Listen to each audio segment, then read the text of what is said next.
Alright, this is just going to be a quick video detailing how to disassemble and do basic component replacement on the G Technology G-Raid with Thunderbolt 3. I'm not sure if any other G-Raid units are laid out in the same configuration.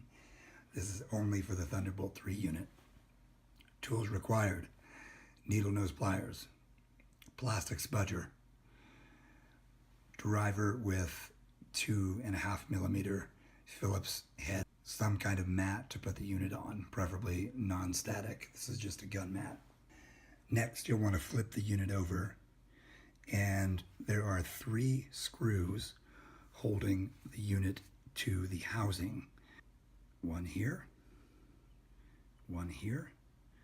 and a third screw in the back that has a warranty sticker covering it. Now, before we go any further, if you remove this third screw, you also have to remove the warranty sticker. By doing that, you void your warranty. So if you do not want to void the warranty, stop now. If you're okay with voiding your warranty, remove this third screw and the sticker that goes with it. Now, the first thing to do is to pry off the rubber feet with your plastic spudger. So very gently take your spudger and just pry those feet off. They may be a little difficult to get under and off, but once you're under it, just very carefully pry them off and set them aside. Now you'll want to remove the third screw, and I've already done this once before, so my warranty sticker is already removed. We're just gonna remove this third screw.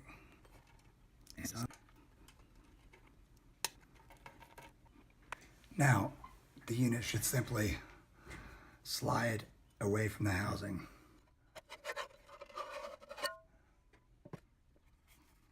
Now that we have the unit out of the housing, we can go over the primary components that you'll be working with. There's a bank of 3 connectors in the top third of the unit. You see me pointing to them here with the spudger. We'll go over them from right to left. On the far right, you have the heat sensor. Do not disconnect this. In the middle is the LED, which is, as those of you who own this unit know, annoyingly bright. We'll be disconnecting this. And the third is a 2-pin fan connector. Now, I've already replaced the fan in this unit with a Noctua quiet case fan. They're out of Germany. I highly recommend them. The fan in this unit is a 20 by 40mm basic case fan, secured by 4